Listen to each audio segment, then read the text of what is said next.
ಹಿಜಾಬ್ ಬ್ಯಾನ್ ರದ್ದುಗೊಳಿಸಿರುವುದನ್ನ ಸ್ವಾಗತಿಸ್ತೀವಿ ಅಂತ ಏಷ್ಯಾನೆಟ್ ಸುವರ್ಣ ನ್ಯೂಸ್ಗೆ ಮುಸ್ಲಿಂ ಮುಖಂಡ ಅಬ್ದುಲ್ ರಜಾಕ್ ಹೇಳಿಕೆ ಕೊಟ್ಟಿದ್ದಾರೆ. ಪುಸ್ತಕದಲ್ಲಿ ಕೇಸರಿ ಶಾಲು ಹಾಕಬೇಕು ಅಂತ ಇದೆಯಾ? ದೇವಸ್ಥಾನಕ್ಕೆ ಹೋಗುವಾಗ ಕೇಸರಿ ಶಾಲು ಹಾಕಿ ಹೋಗ್ತಾರಾ? ದಾವಣಗೆರೆ ಎಲೆಕ್ಷನ್ ಒಗ್ಗಟ್ಟಿನಿಂದ ಸರ್ಕಾರ ಈ ನಿರ್ಧಾರ ಮಾಡಿದೆ. ಹಿಜಾಬ್ ವಿಚಾರಕ್ಕೆ ಆಕ್ರೋಶ ವ್ಯಕ್ತಪಡಿಸೋದ್ರಲ್ಲಿ ಅರ್ಥ ಇಲ್ಲ ಅಂತ ಅಬ್ದುಲ್ ರಜಾಕ್ ಹೇಳಿದ್ದಾರೆ. ಹಿಜಾಬ್ ಬ್ಯಾನ್ ರದ್ದುಗೊಳಿಸಿ ಸರ್ಕಾರದ ಆದೇಶದ ಬೆನ್ನಲ್ಲೇ ಈಗಾಗಲೇ ಹಲವೆಡೆ ಇದಕ್ಕೆ ವಿರೋಧ ಕೂಡ ವ್ಯಕ್ತ ಆಗ್ತಾ ಇರುವಂಥದ್ದು. ನಮ್ಮ ಜೊತೆಗೆ ಮುಸ್ಲಿಂ ಮುಖಂಡರಾಗಿರುವಂತಹ ಅಬ್ದುಲ್ ರಜಾಕ್ ಅವರಿದ್ದಾರೆ, ಅವ್ರನ್ನ ಮಾತಾಡಿಸ್ತೀನಿ. ಸರ್, ಈಗ ಹಿಜಾಬ್ ಬ್ಯಾನ್ ರದ್ದುಗೊಳಿಸಲಾಗಿದೆ, ಏನು ಹೇಳ್ತೀನಿ? ನಮ್ಮ ಮುಸ್ಲಿಂ ಹೆಣ್ಣು ಮಕ್ಕಳ ಗೌರವವನ್ನು ಸರ್ಕಾರ ವಾಪಸ್ ಕೊಟ್ಟಿದೆ.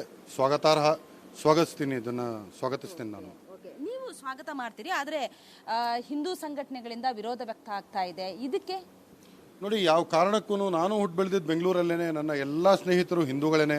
ಆ ಹಿಂದೂಗಳಲ್ಲಿ ಯಾವನೂ ಒಬ್ಬನೂ ಕೂಡ ಚಿಕ್ಕ ವಯಸ್ಸಿಂದ ಇವತ್ತಿನವರೆಗೂ ಕೇಸರಿ ಶಾಲನ್ನು ಧರಿಸಿದ್ದು ನಾನಂತೂ ನೋಡಿಲ್ಲ. ಯಾವುದಾದ್ರೂ ಇವರ ಧರ್ಮ ಪುಸ್ತಕಗಳಲ್ಲಿ ಎಲ್ಲಾದ್ರೂ ಒಂದು ಹೇಳಿದೆಯಾ ಇದು ನೀವು ಕೇಸರಿ ಶಾಲನ್ನು ಹಾಕಬೇಕು ಅಂತ? ಸುಮ್ಮನೆ ಅದು ಬೊಮ್ಮಾಯಿ ಕಾಲದಲ್ಲಿ, ಬೊಮ್ಮಾಯಿ ಸರ್ಕಾರದಲ್ಲಿ ಇವ್ರಿಗೊಂದು ರಾಜಕಾರಣ ಮಾಡೋಕ್ಕೊಂದು ನೆಪ ಬೇಕಾಗಿತ್ತು. ಆ ರಾಜಕಾರಣ ಮಾಡಿದ್ದಾರೆ. ಆದರೆ ಇವತ್ತು ಅದೇ ಮಾತನ್ನು ಎತ್ಕೊಂಡು ನಾವು ಕೇಸರಿ ಶಾಲೆ ಹಾಕ್ತೀವಿ ಅಂದರೆ, ನೀವು ದೇವಸ್ಥಾನಗಳಿಗೆ ಹೋಗ್ತಿರುವಾಗ ನೀವು ಶಾಲನ್ನು ಹಾಕ್ಕೊಂಡು ಹೋಗ್ತಿದ್ದೀರಾ? ಇಲ್ವಲ್ಲ. ಇವಾಗ ಕಾಂಗ್ರೆಸ್ನಲ್ಲೂ JDSನಲ್ಲೂ ಬೇರೆ ಬೇರೆ ಪಕ್ಷಗಳಲ್ಲೂ ಹಿಂದೂಗಳಿದ್ದಾರೆ, ಅವರು ಶಾಲೆ ಹಾಕ್ಕೊಂಡೇ ಹೋರಾಡ್ತಿದ್ದಾರಾ? ಇಲ್ವಲ್ಲ.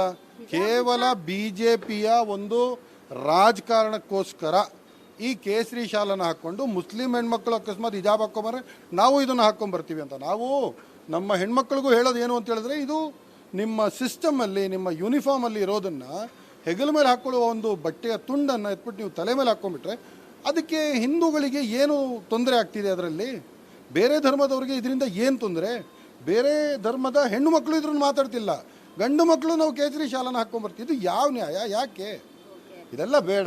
ವಿದ್ಯಾಭ್ಯಾಸಕ್ಕೋಸ್ಕರ ಇವಾಗ BJPನವರೇ ಬೇಟಿ ಬಚಾವ್ ಬೇಟಿ ಪಡಾವ್ ಅಂತ ಹೇಳ್ತಾರಲ್ವಾ, ಇದು ಬೇಟಿ ಬಚಾವ್ ಬೇಟಿ ಪಡಾವ್ ಅಲ್ಲೇ ಬರುತ್ತೆ. ಇದು ಹೆಣ್ಣು ಮಕ್ಕಳು ವಿದ್ಯಾಭ್ಯಾಸ ಮಾಡಲಿ ಅಂತಲೇ ಮೋದಿಯವರು ಹೇಳಿರೋದು ಬೇಟಿ ಪಡಾವ್ ಅಂತ ಹೇಳ್ಬಿಟ್ಟು. ಇವಾಗ ಬೇಟಿ ಪಡಾವ್ ಮಾಡೋಕ್ಕೆ ಅದು ಸ್ಕೂಲ್ ಕಾಲೇಜಿಗೆ ಬಂದರೆ, ಇಲ್ಲ ನೀನು ಹಿಜಾಬ್ ಹಾಕಂಗಿಲ್ಲ, ನೀನು ಅದು ಮಾಡೋಂಗಿಲ್ಲ, ಇದು ಮಾಡೋಂಗಿಲ್ಲ, ಅದು ಸರಾಸರಿ ತಪ್ಪು. ಇದಕ್ಕೆ ಯಾರೂ ಆಕ್ರೋಶ ಮಾಡೋಕ್ಕೆ ಅವ್ರಿಗೇನು ಇದ್ದಿಲ್ಲವಲ್ಲ. ಇಷ್ಟು ದಿನ ಹಿಜಾಬ್ ವಿಚಾರ ತಣ್ಣಗಾಗಿತ್ತು.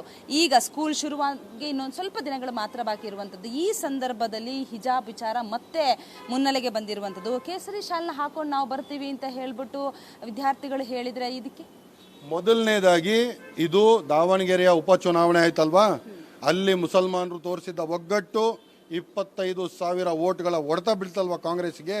ಅದರ ಪರಿಣಾಮ ಸರ್ಕಾರ ಇವತ್ತು ನಾವು ನಿಮ್ಮನ್ನು ಹಿಜಾಬ್ ಕೊಡ್ತಾ ಇದ್ದೀವಿ. ನಾವು ಅದಾದ್ಮೇಲೆ ಪ್ರಶ್ನೆ ಮಾಡೋದಲ್ವ, ಸುದ್ದಿಗೋಷ್ಠಿ ಮಾಡಿ ನಾನೂ ಪ್ರಶ್ನೆ ಕೇಳಿದ್ನಲ್ಲ, ಎಲ್ಲಿದೆ ನಮಗೆ ನೀವು ಪ್ರಣಾಳಿಕೆಯಲ್ಲಿ ಕೊಟ್ಟ ಭರವಸೆಗಳನ್ನು ನೀವು ನುಡಿದಂತೆ ನಡೆದಿದ್ದೇವೆ ಅಂತ ಹೇಳೋರು, ಎಲ್ಲಿ ನಮ್ಮ ಭರವಸೆಗಳು ನೀವು ಈಡೇರಿಸಿಲ್ವಲ್ಲ ಅಂತ ಹೇಳಿದ್ವಿ. ಅದನ್ನು ಇವತ್ತು ಸರ್ಕಾರ ಮುಂದೆ ಬಂದು ಇದನ್ನು ಹಿಜಾಬನ್ನು ಕೊಟ್ಟಿದೆ. ಇದರಿಂದ ಬೇರೆ ಇತರ ಧರ್ಮದವರ ಯಾರಿಗೂ ಕೂಡ ಯಾವ ತರಹದ ತೊಂದರೆ ಆಗ್ತಾ ಇಲ್ಲ, ಆಗೋದೂ ಇಲ್ಲ. ಬೆಂಗಳೂರಿನಿಂದ ಕ್ಯಾಮರಾ ಪರ್ಸನ್ ದೀಪಕ್ ಜೊತೆಗೆ ಮಮತಾ ಮರ್ದಾಳ, ಏಷ್ಯಾನೆಟ್ ಸುವರ್ಣ ನ್ಯೂಸ್.